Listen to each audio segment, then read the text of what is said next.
علما نافعا لا ينسى وتوفيقا دائما آمين يا رب العالمين. Alhamdulillah kaum muslimin rahimani wa rahimakumullah.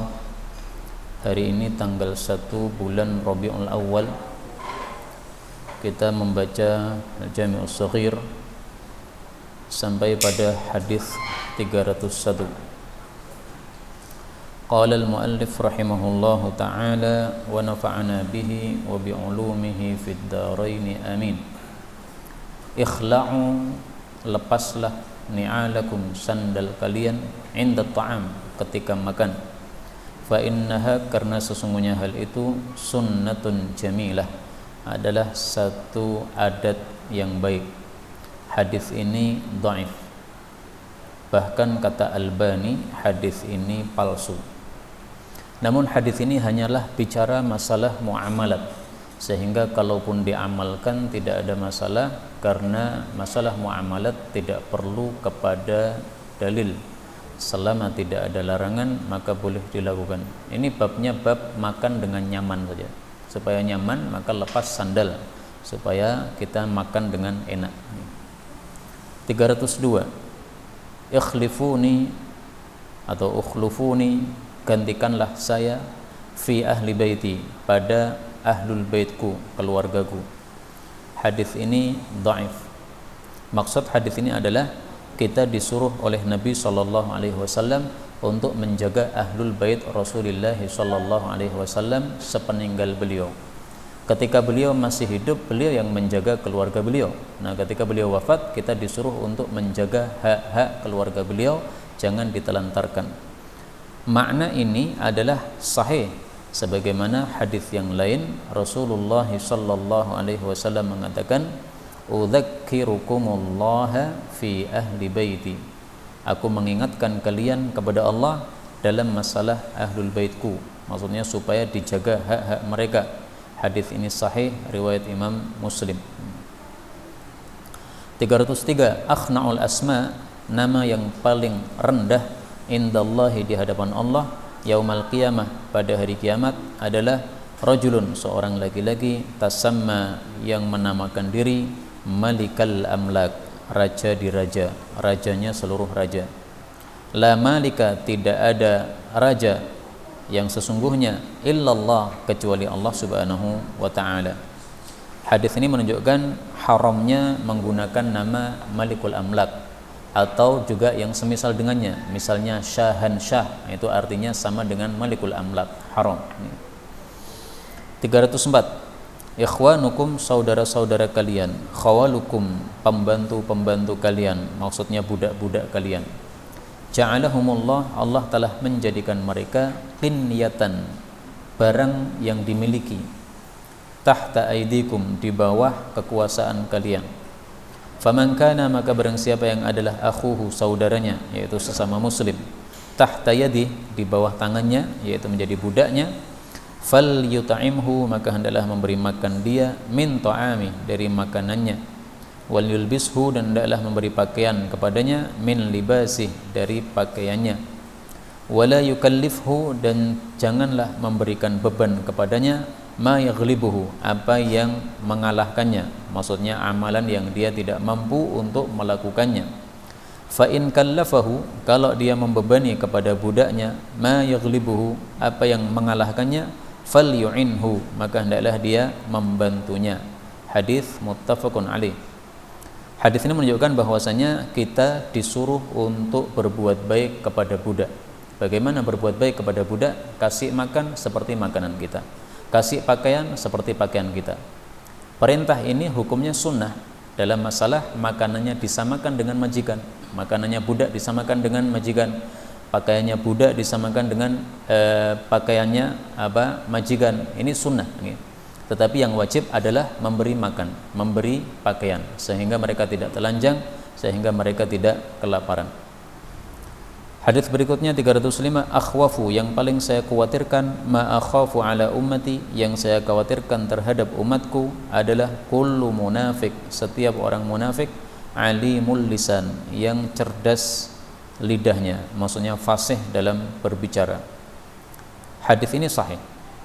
Hadis ini menunjukkan bahwa banyak orang-orang munafik yang mereka itu pandai bicara, sehingga tidak semua yang pandai bicara berhak untuk diambil ilmu darinya. Kalau dia munafik, maka jangan ambil ilmu darinya. Kalau dia tidak munafik, maka pandai bicara ini sesuatu yang baik, fadilah. Jadi bukan berarti siapa yang fasih bicara berarti munafik, tidak. Tapi banyak orang munafik yang pandai bicara. Karena itu pernah Sayyidina Umar itu menahan Ahnaf, seorang ulama tabi'i yang terkenal fasih bicara.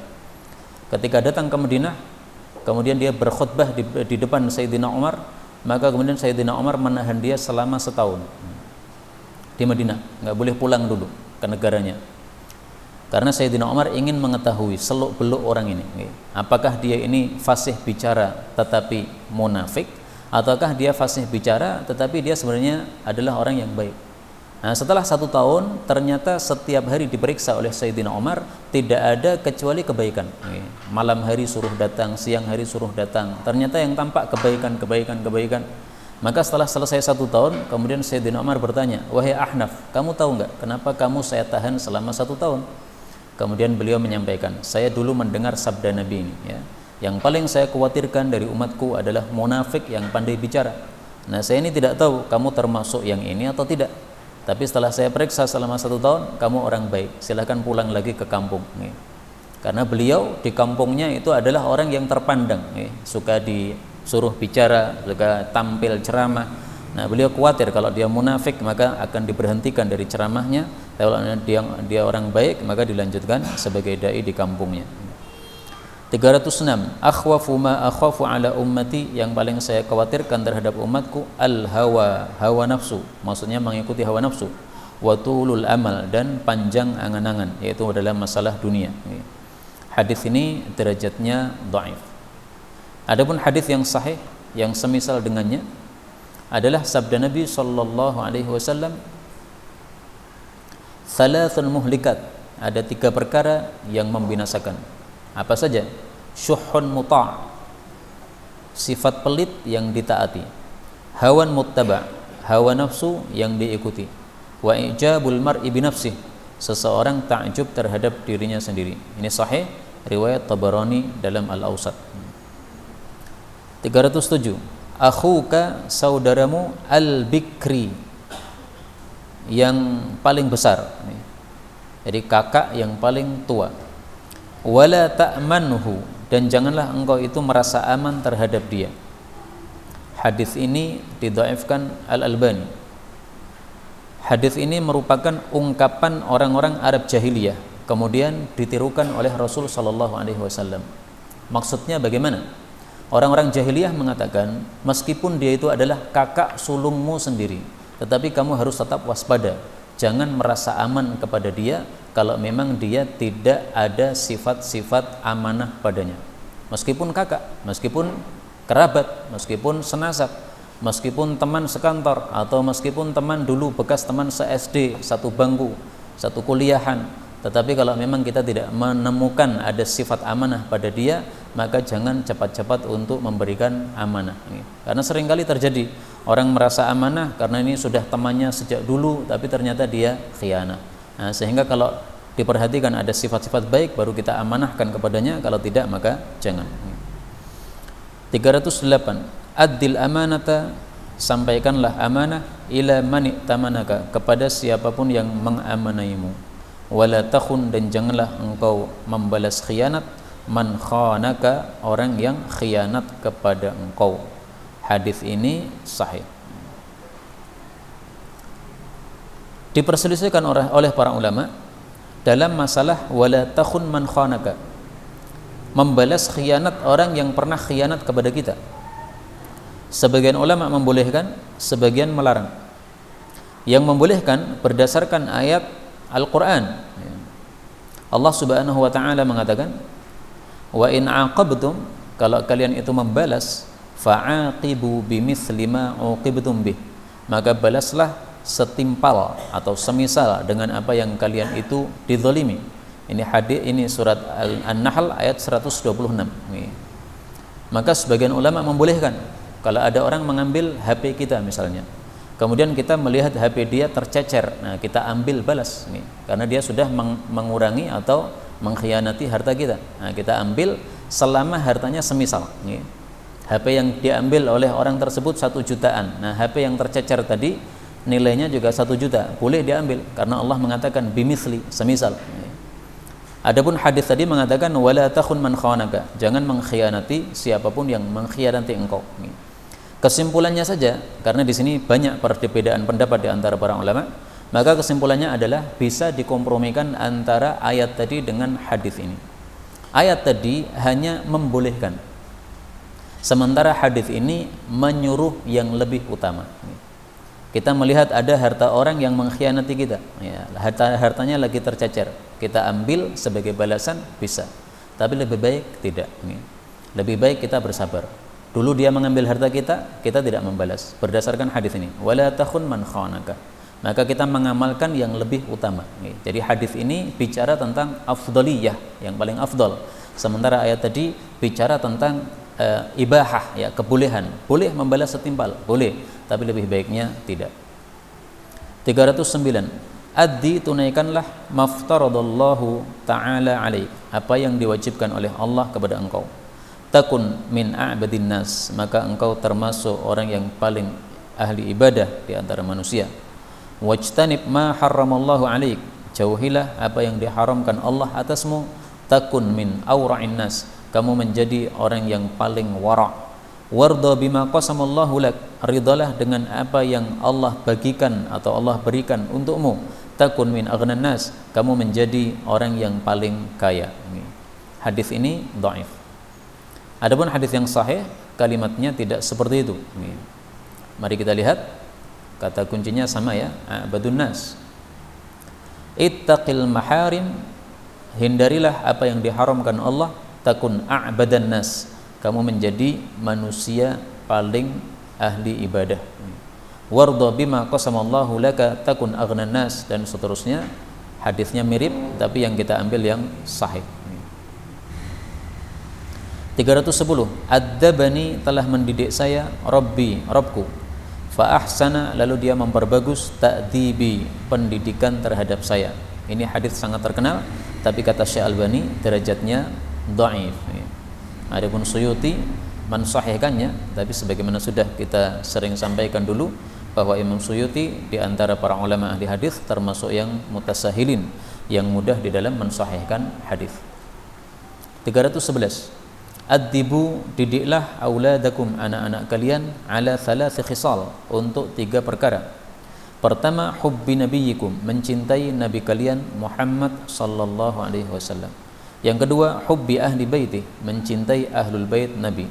Yang ketiga, qiraatil Quran, membaca Quran. Fa inna hamalatal Quran, karena para pemikul Al-Quran, yaitu yang menghafal Quran, fi dhillillahi, pada naungan Allah, yauma la dhilla illa dhilluh, pada hari yang tidak ada naungan kecuali naungannya. Ma'a anbiya'ihi, bersama para nabinya, wa asfiyaihi, dan orang-orang pilihannya. Hadis ini derajatnya dhaif. Tapi hadis ini isinya sangat bagus, ya. Bagaimana kita mendidik anak-anak kita, maka ini 3 perkara yang sangat penting untuk diterapkan pada anak-anak kita. Mencintai Nabi, bagaimana caranya? Berikan sejarah-sejarah Nabi SAW, bagaimana salat beliau, bagaimana akhlak beliau, bagaimana muamalah beliau kepada tetangga-tetangganya misalnya. Nah, ini sesuatu yang baik nih. Demikian juga qiraatil Quran, baca Quran, kita didik anak kita latih. Jangan sampai anak kita bisa membaca Quran gara-gara orang lain, yaitu yang mendidik anak kita jangan sampai orang lain. Karena nanti kalau dia membaca Quran, dia pahalanya pasti ngalir kepada orang tersebut yang sudah mengajarinya baca Quran. Tapi kalau kita baca, kita didikkan baca Quran kepada dia, maka pahalanya ngalir kepada kita selama dia masih membaca Al-Quran. Karena itu nasihat yang bagus ini boleh kita sampaikan, tapi tidak mengatakan ini sabda Nabi, sampaikan aja ini nasihat para ulama, ya, karena disebutkan oleh para ulama dalam kitab-kitab mereka. Nah, maka kita katakan ini perkataan ulama, nggak ada masalah. Kalau kita katakan sabda Nabi, nah ini hadisnya dhaif, tidak boleh menyampaikan begitu saja. 312. Adkhalallahul jannah, Allah pasti memasukkan jannah rajulan, seseorang yang kana sahlan, yang dia mudah, mushtarian ketika membeli, bai'an ketika menjual, qadiyan ketika melunasi hutang, wa muqtadiyan ketika menagih hutang. Hadis ini menjamin orang yang mudah dalam muamalah untuk masuk jannah. Karena itu siapa yang pengen masuk jannah? Karena setiap hari kita itu melakukan jual beli, maka jual belilah dengan mudah. Menjual sesuatu ditawar, ya sudahlah, masih ada untung, kasihkan aja. Kita membeli sesuatu, menawar, tidak dikasih, ya sudah, nggak ada masalah. Yang penting harganya kita bisa membayar dan kita membutuhkan, nah, bayar saja.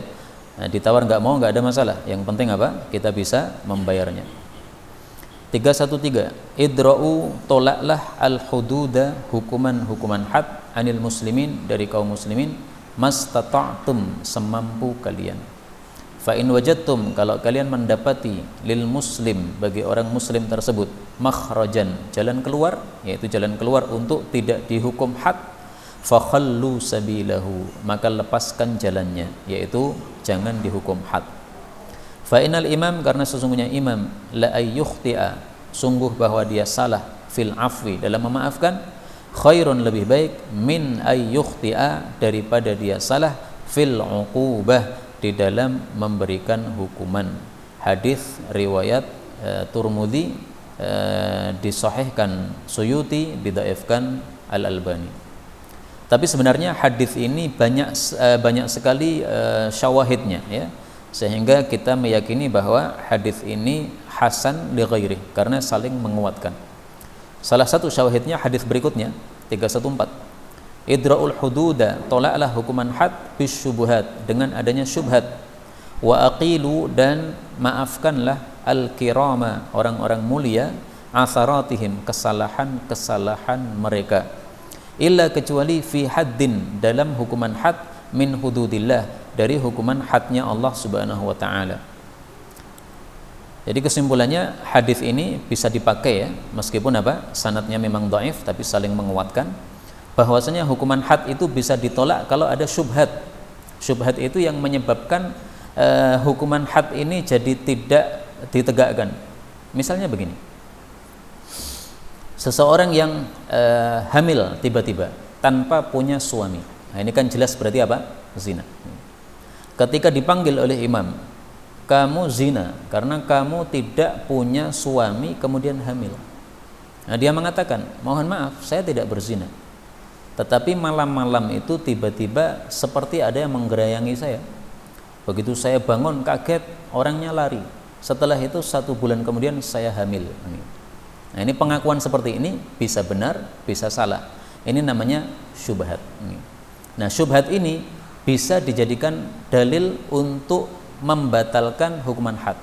Semestinya dia dihukum had, yaitu dicambuk karena dia belum menikah tetapi hamil. Tidak punya suami tapi hamil, tapi dia mengakui bahwasanya dia diperlakukan seperti itu tadi. Oh, berarti apa? Ini syubhat, ya sudah, tidak jadi ditegakkan hukuman had. Demikian juga kalau ada 4 orang saksi mengatakan bahwasanya saya melihat orang itu berzina. Setelah dipanggil ternyata 3 orang yang mengatakan saya melihat berzina, 1 hanya mengatakan saya melihat masuk kamar. Setelah itu ngapa nggak tahu. Ya ada suara-suara tapi saya nggak tahu yang dilakukan apa.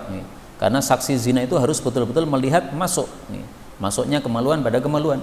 Nah, ini berarti syubhat, karena yang menyaksikan 3 orang, 1-nya hanya mengatakan masuk kamar. Nah, ini syubhat, berarti nggak jadi dilakukan hukuman had.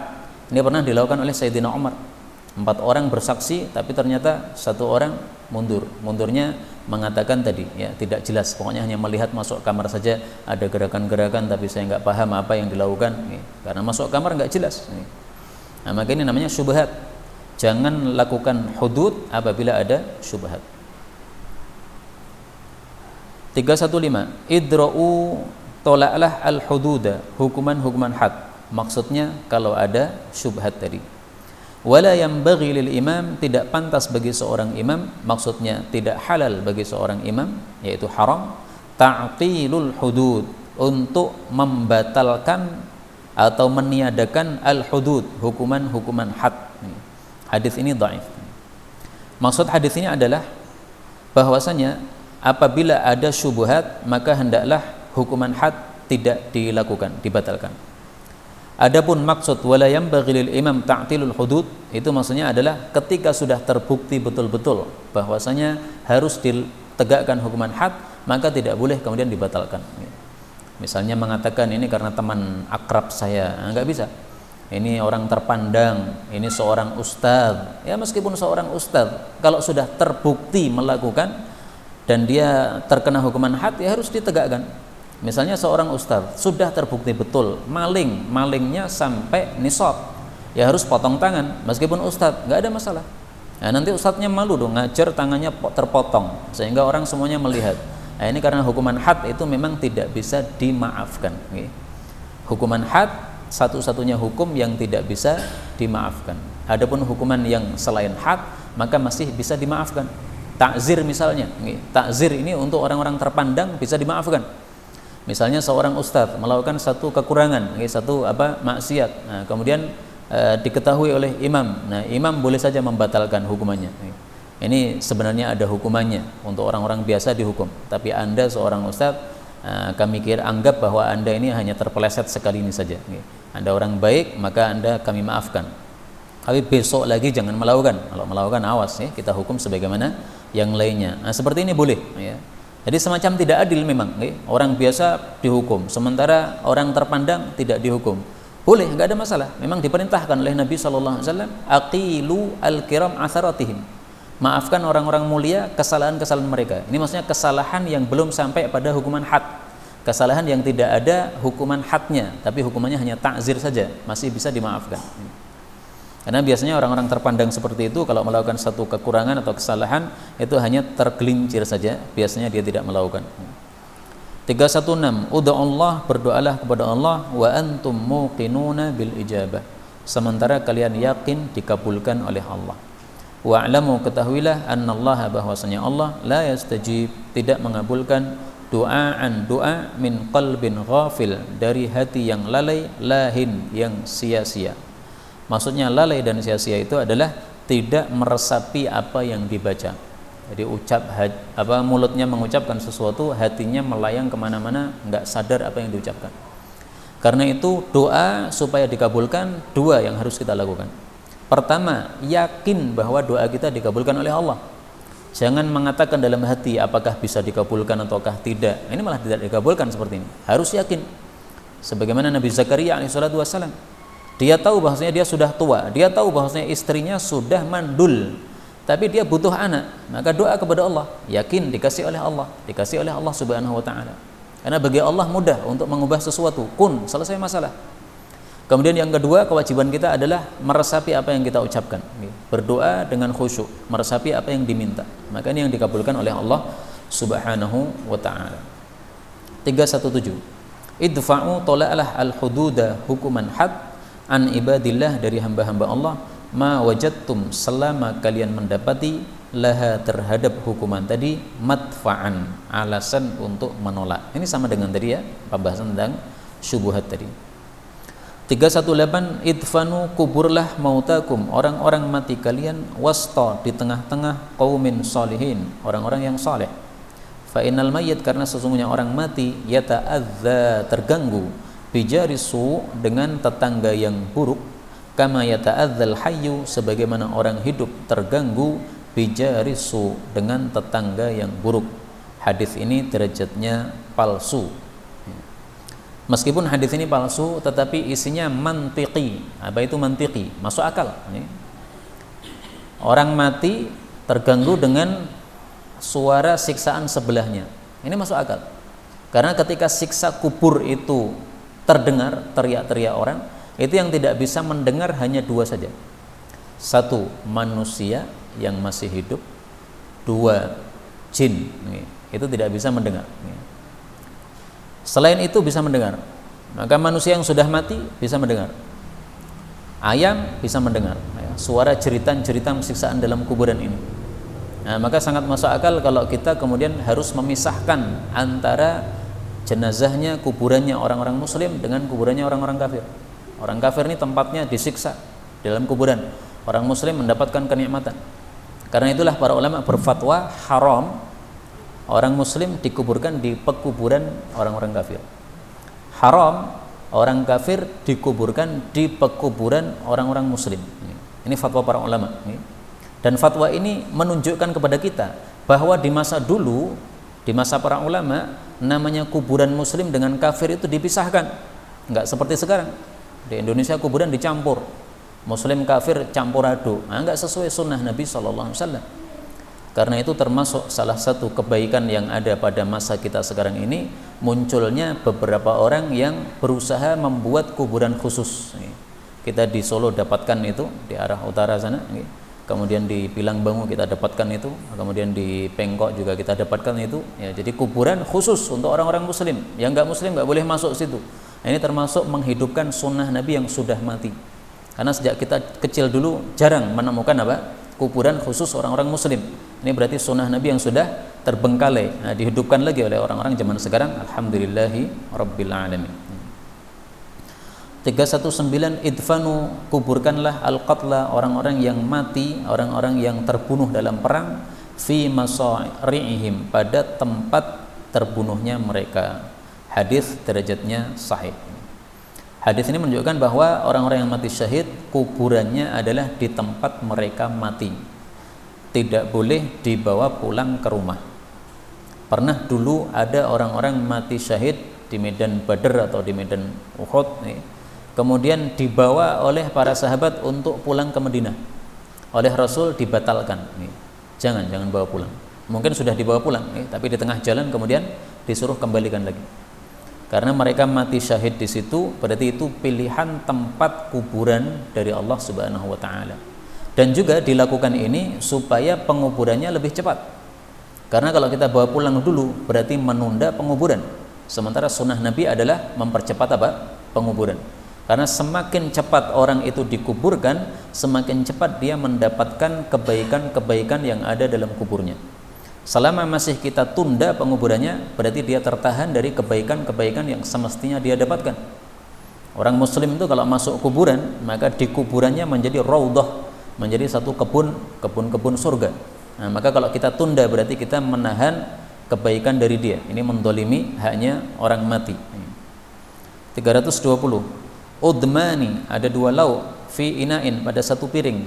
La akuluh, saya Nabi tidak mau memakannya, wala uharrimuh, tapi saya juga tidak mengharamkannya.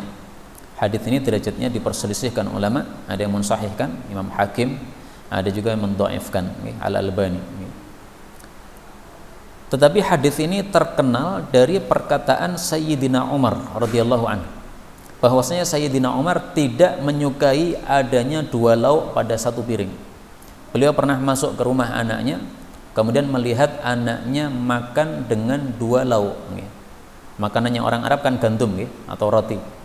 Lauknya di situ ada daging, demikian juga ada minyak samin. Nah, oleh Sayyidina Umar diambilkan pentungnya. Kamu makan dengan dua lauk, besok lagi jangan dilakukan. Besok kalau makan itu daging ya daging, kalau minyak samin ya minyak samin. Nah, ini kalau Sayyidina Umar adalah bapak kita, susah kita Pak. Karena kita orang Jawa biasanya makannya dengan dua lauk gitu. Misalnya kita ya mungkin lebih misalnya kita mampir di nasi liwet, lauknya apa? Lauknya ada putih-putihnya nih kuno apa nih Pak. Kemudian ada daging ayamnya, kemudian ada telurnya. Biasanya juga disiapkan ramba, wes papat nih. Wah, ini pentungan Sayyidina Umar kena kita ini mesti. Nah, maka alhamdulillah ini tidak diharamkan oleh Rasul sallallahu alaihi wasallam. Beliau mengatakan la uharrimu, saya tidak mengharamkan. Nah, maka para ulama katakan berarti halal. Jadi makan satu piring dua lauk atau lebih hukumnya halal karena tidak diharamkan oleh Rasul sallallahu alaihi wasallam. Tetapi Nabi tidak menyukai atau Sayyidina Umar tidak menyukai karena itu termasuk mutraf, ya, kehidupan yang bermewah-mewah. 321. Adni, dekatkanlah al-azma, tulang, min fika, dari mulutmu. Fa innahu, karena makan seperti itu, ahna, lebih mudah, lebih gampang. Wa amra, dan lebih mudah dicerna dalam perut. Hadis ini didhaifkan Al-Albani. Hadis ini mengajari kita bagaimana makan daging yang masih pada tulang. Ini kasusnya Safwan bin Umayyah, sahabat Nabi, makan daging yang ada pada tulang tapi dengan tangannya dicuil gini, nah, dicuil dimakan. Maka oleh Nabi diajari cara makannya nggak begitu. Ini tulangnya diangkat, ya, kemudian dikerikiti gini, lebih gampang begini daripada apa? Nyuwilin begini. Dan amrok, dan lebih mudah untuk dicerna dalam perut. Karena kalau kita menggigit dengan mulut kita itu bisa kita atur ya, yang dimakan sedikit atau besar atau kecil. Kalau dengan tangan susah, mau nyuwil kecil susah, harus tercuil apa? Besar. Nah, maka amrok itu lebih nyaman. Inilah cara kita makan balungan seperti ini. Nggak usah pakai sendok, sendoknya lepas saja, langsung pakai tangannya dibawa, diangkat pada mulut kita. Ini ada yang mensahihkan hadis ini, Imam Suyuti menganggapnya hasan. Maka kalau kita mengikuti yang menganggapnya hasan dan kita melakukan amalan ini, maka ini termasuk menghidupkan sunnah Rasulullah sallallahu alaihi wasallam. 322, adna paling ringannya ma yuqta'u fihi, yang dipotong padanya yadus sarik, tangannya maling, itu adalah samanul mijan, harganya mijan, perisai. Hadis ini dhaif, tetapi hadis yang sahih semakna dengannya. Mari kita lihat.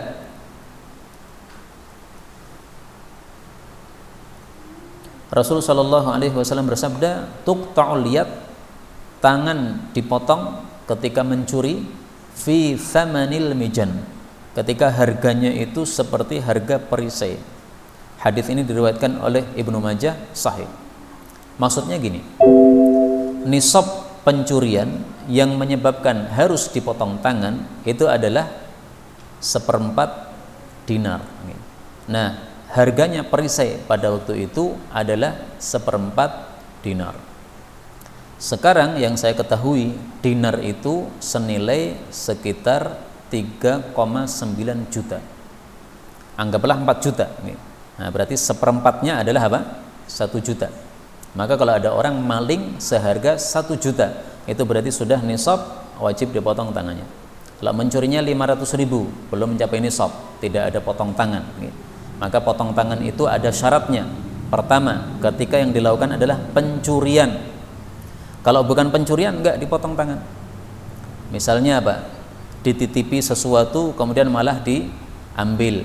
Ini bukan maling seperti ini. Ini namanya khianat. Khianat itu enggak ada potong tangan. Ya dosanya dosa, tapi enggak ada potong tangan. Syarat pertama harus pencurian. Syarat kedua harus mencapai nisab, yaitu tadi 1/4 dinar. 323, adna yang paling rendah, ahlil ahlin nari, ahlin neraka, azaban siksaannya, itu yanta'il, dia bersandal, bina'laini, dengan 2 sandal, maksudnya kanan kiri, min narin, dari neraka, yaghli, menjadi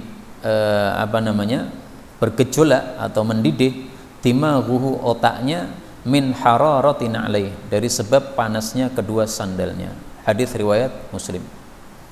Hadis ini menunjukkan bahwasanya api neraka panasnya tidak bisa kita hadapi. Karena kalau kita menginjak bara api neraka saja, itu panasnya sudah sampai pada otak kita, sudah mendidih otak kita.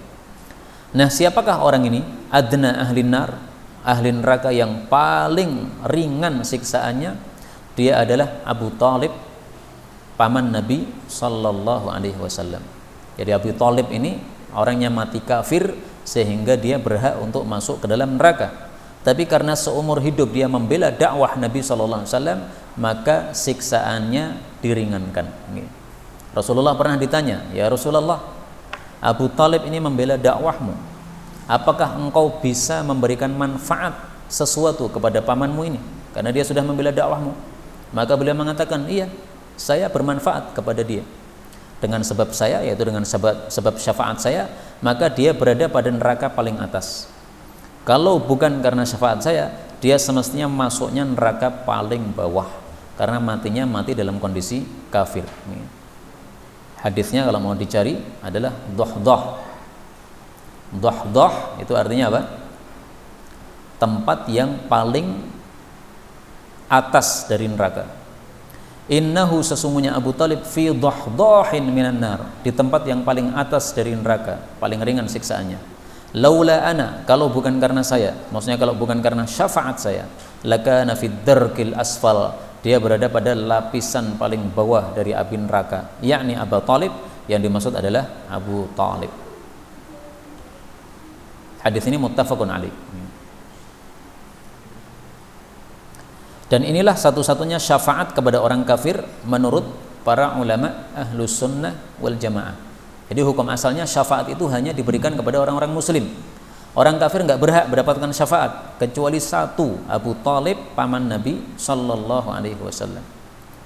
324. Adna ahlil jannah manzilah, paling rendahnya ahli jannah kedudukannya adalah alladzi lahu 80 alfi khadim, yang memiliki 80.000 pembantu.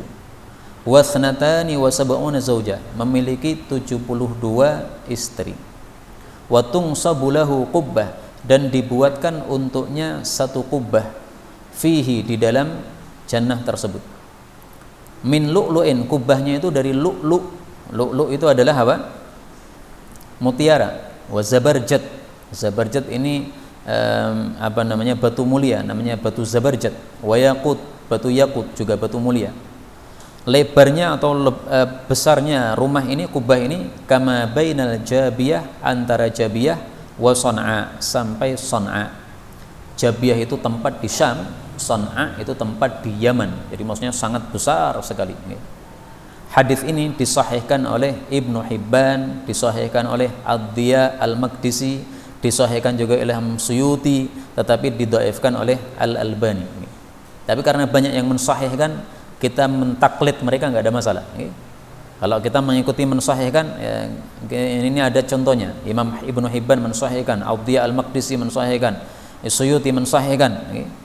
Nah, maka itu kabar gembira bagi ahli jannah, supaya mereka semangat untuk beramal, supaya orang-orang yang dulunya mereka maksiat, ahli maksiat, mereka kemudian supaya mereka semangat untuk tobat. Nah, kita sampaikan hadis-hadis yang seperti ini, nggak ada masalah.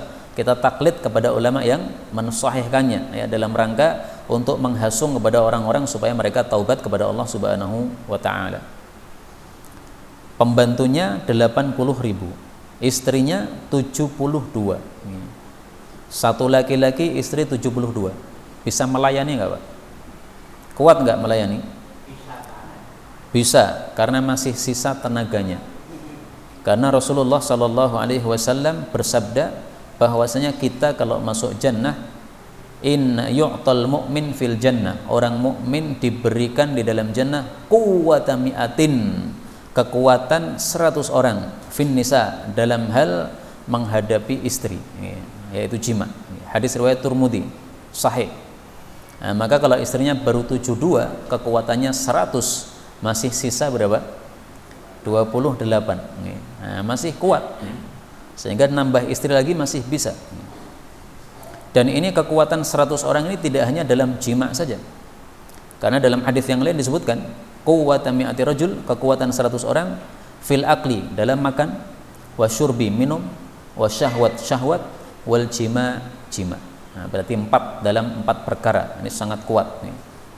Nah, makan terus berarti dalam jannah. Nah, Rasulullah mengatakan hajatu ahadihim, buang hajatnya, arakun, itu menjadi keringat, yafidu min jildi, yang keluar dari kulitnya, dari pori-porinya. Fa idza batnuhu qad damur, maka perutnya menjadi kempes lagi. Hadis riwayat Tabarani. Jadi makan 100 piring bisa, karena kekuatan kita kekuatan 100 orang. Minum 100 gelas bisa, kekuatan kita 100 orang. Hadis terakhir pada malam hari ini 325. Adna, yang paling rendah, jabadzatil maut, tarikan-tarikan kematian, maksudnya sakaratul maut. Paling ringannya sakaratul maut itu adalah bimangzilati mi'ati darbatin, seperti 100 kali pukulan bisayf, dengan pedang. Hadis ini dhaif. Tetapi sahih bahwasanya sakaratul maut itu memang sangat-sangat berat, karena Rasulullah sallallahu alaihi wasallam bersabda, Allahumma, ya Allah, a'inni, tolonglah saya, ala sakaratil maut, atas sakaratul maut. Allahumma ya Allah, a'inni, bantulah saya, ala ghamaratil maut wa sakaratil maut, untuk menghadapi ghamaratul maut atau sakaratul maut. Tapi saya harus jujur nih, hadis ini diperselisihkan derajatnya oleh para ulama. Ada yang mensahihkan, ada juga yang mendhaifkan. Tapi ringkasnya saja, kalau kita lihat para ulama yang menulis tentang kematian, hampir semuanya membicarakan tentang beratnya sakaratul maut ini.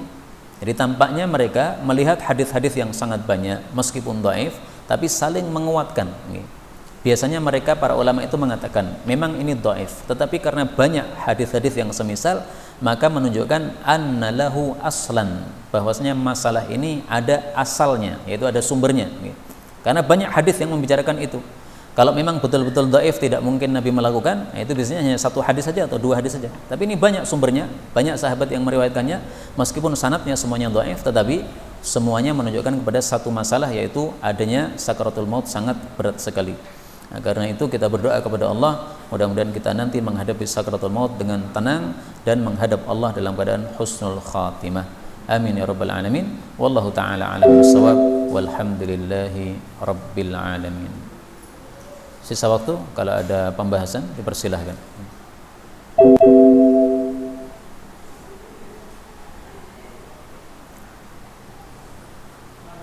Monggo Ustaz.